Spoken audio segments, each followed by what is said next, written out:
शारदा गुरु गणेश गुरुभ्यो नमः। श्रीकल्याण गुणावहं रिपुहरं दुःस्वप्नदोषापहं गंगा स्नान विशेष पुण्यफलदं गोदानतुल्यं नृणाम् आयुर्वृद्धिदमुत्तमं शुभकरं सन्तानसम्पत्प्रदं नानाकर्मसु साधनं संचितं पंचांगमाकर्ण्यताम्। स्वस्ति श्री क्रोधिनाम संवत्सर పంచాంగ శ్రవణ కార్యక్రమానికి ఇచ్చేసినటువంటి భక్త బృందానికి ముందుగా శ్రీ క్రోధినామ సంవత్సర శుభాకాంక్షలు, అలాగే శ్రీ భక్తాంజనేయ స్వామి కరుణా కటాక్షాలు మీ అందరికీ కలగాలని చెప్పేసి ఆశిస్తూ, క్రోధినామ సంవత్సరంలో నవనాయకుల ఫలితాలను చూసినట్టయితే ఈ సంవత్సరం రాజు కుజుడు కాబట్టి ఇతడికి యుద్ధ ప్రీతి ఉంది కాబట్టి అగ్ని రోగ భయములు కలుగుతాయి. రాజుల మధ్య విరోధం పెరుగుతుంది. సర్పముల వలన ప్రజలందరూ కూడా భయభ్రాంతులు అవుతారు. పంటలకి ఇబ్బందులు కలుగుతాయి.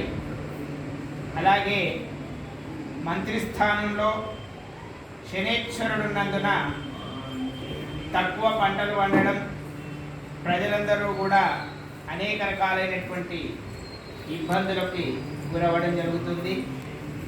ఇక శుక్రుడు సేనాధిపతి అవ్వడం చేత తీవ్రమైనటువంటి కోరికల్లో ప్రజలుంటారు. అనేక రకాలైనటువంటి వస్తు ధరలు పెరగడం జరుగుతుంది. అలాగే రవి ధాన్యాధిపతి కాబట్టి గోధుమలు మరియు ఎరుపు రంగు ధాన్యములు పుష్కలంగా పండుతాయి. మిగిలినటువంటి పంటలు చాలా మధ్యమంగా ఉంటాయి. అర్ఘ్యాధిపతి శుక్రుడైనందువల్ల పప్పుల ధరలు, బెబ్బర్లు, అలసందలు మొదలైనటువంటి పంటలు ధరలు అధికంగా ఉంటాయి.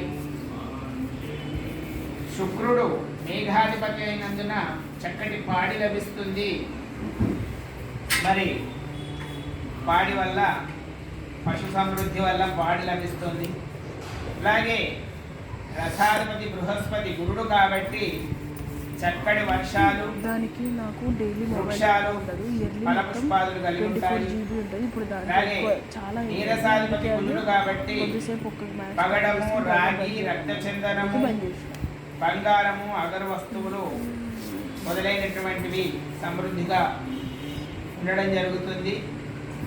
పశుపాలకుడు యముడు కాబట్టి రాజు కుజుడు, పశుపాలకుడు యముడు కాబట్టి గడ్డి ఎక్కువగా ఉంటుంది. పాడి పరిశ్రమలకు ఇబ్బంది జరగడం అనేటువంటిది జరుగుతుంది.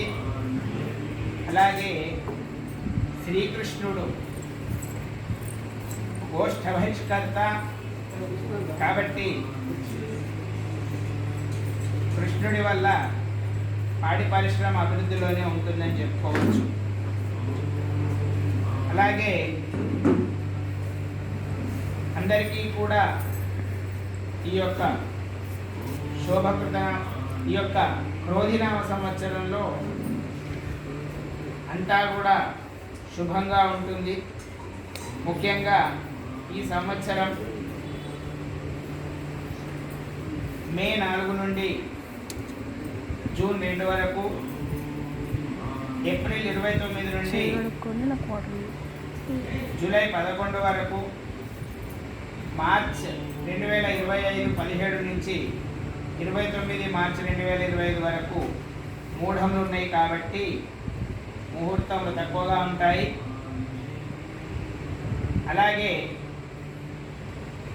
కందాయ ఫలం చూసుకున్నట్టయితే అశ్వినికి 2-1, భరణికి 5-2-2, కృతికకి 0-0-4, ఇలా చెప్పుకుంటూ పోతే 27 నక్షత్రాలకి చక్కటి కందాయ ఫలాలు మనకి కనిపిస్తూ ఉన్నాయి.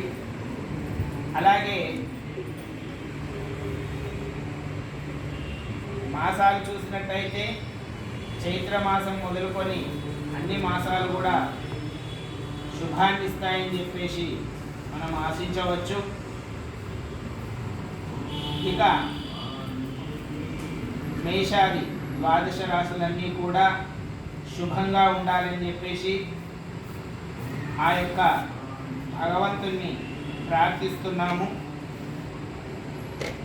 ఈరోజు ఆదాయ వ్యయాలు అన్నీ కూడా చక్కగానే ఉంటాయి. ప్రజలందరూ కూడా సుఖ సంతోషాలతో ఉండాలి. ఆ స్వామివారి యొక్క కరుణా కటాక్షాలు అందరి మీద ఉండాలని చెప్పేసి కోరుకుంటూ ఆ భగవంతుణ్ణి ప్రార్థిస్తూ సెలవు తీసుకుంటున్నాం. జై బోలో భక్త ఆంజనేయ స్వామి భగవానికి.